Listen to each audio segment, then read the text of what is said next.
Namaste, part 2. Lilly, Lilly and Jack Sullivan. Okay, I'm going to try to be more succinct. So, I feel like there was an altercation or there was a blowout, right? But there was a lot of times leading up to it. I don't feel like it was premeditated, okay? In other words, for example, Chris Watts, premeditation, killing his wife and children, right? I feel this was some sort of accident. And what I hear, and I think it's from the spirit guides or from the kids themselves, I'm hungry. They're hungry. They wanted to eat. They wanted something to eat. They were bored. They needed help. They needed attention. And I see them being neglected, them being like, be quiet, don't wake up the baby, be quiet, go back to sleep, play, and I was trying to ask the spirit guides, did they ingest something like maybe some kind of rugs or alcohol or something that was laying around that shouldn't have been laying around and they're hungry? But I didn't feel hot on that. I did not feel hot on that. What I felt hot on, and it hurts because it's like an injury, but it was kind of like an accident, like falling over, climbing on something, falling over, hitting their head, and then an accident being cleaned up. But then that happens to one child, like say, Lily is trying to get food, so she pulls over a chair and climbs up in the kitchen to try to get some food, right?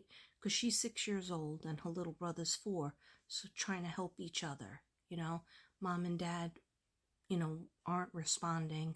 They're just telling us to be quiet. But we're hungry. Kids have to eat on a schedule. So I just feel like an accident happened with one child. The other child watches it, and the parents come out and see this, and as they're trying to remedy it, they're like, oh shit, and it goes, from bad to worse, and then there's a cover-up, okay? And then my mind takes me out of that place, out of that scene, and the next scene is when it's dark, being carried out and carried into the car or truck and being driven somewhere, okay? And I don't feel like they were alive. I don't feel like the children were alive. I feel like the children were, again, one child gets hurt, whether indirectly through the parents or by themselves, and them like, oh, we can't call an ambulance because it's our fault because we're high or we're drunk, allegedly, okay?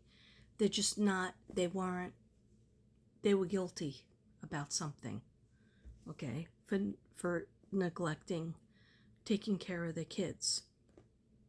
They just wanted to sleep, all right? But kids need 24-hour care. I see woods and I see this like a caveat, something with a C,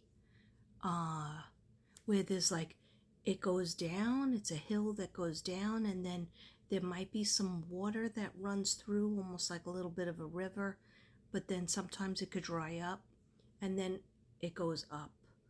And then I do see a little foot. Now, by the stepfather talking about the backpack and the boots, I really believe that those things were planted somewhere away from the bodies, like taken off the body and planted somewhere. I see Maddie Soto, Madeline Soto, where her mother's boyfriend who murdered her, allegedly, took her laptop and her book bag and put it in a dumpster, right, away from her body. That's what I see. Like, Spirit will show me other cases, sincere and classic. One got killed, and then a week later the other one got killed, murdered. Murdered. It's been proven, so I could say that. All right. So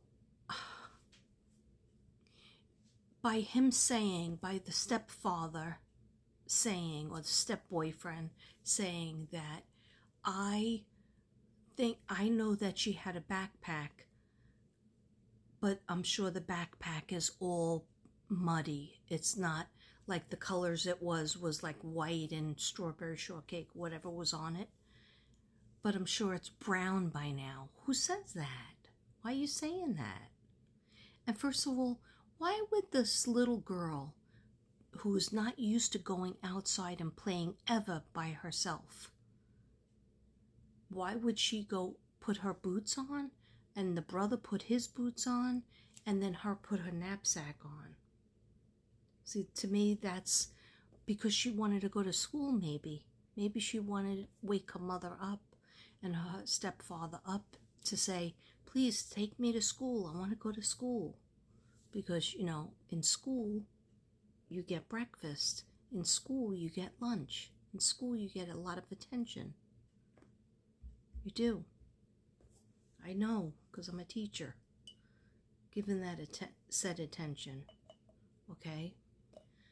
Anyhow, I do think I see like leaves and a little foot that I think is Jack's.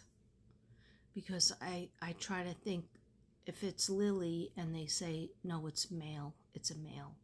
It's a little boy, baby boy, 4 years old. Okay, so let me just show you the cards that I got. Man-made disaster.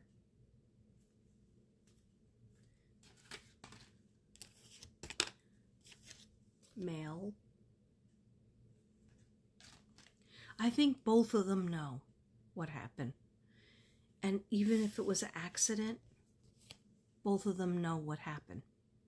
But they're fighting, and so somebody is going to tell on the other one, because both of them will get arrested eventually. That's what I feel.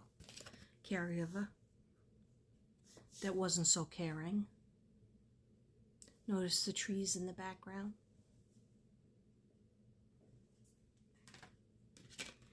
This I thought was interesting. It's a couple's fault. It's both of them. It's both of their faults.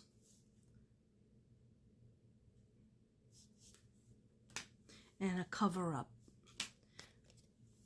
Life insurance.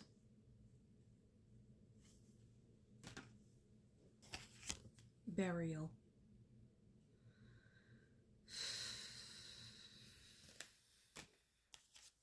Love. In the guise of love. Oh, I'm going to help you clean this up. I'm going to help you do this because I love you that much.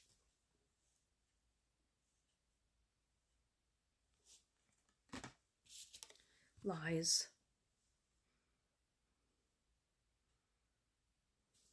Oh yeah. The story is not mathing. And legal proceedings.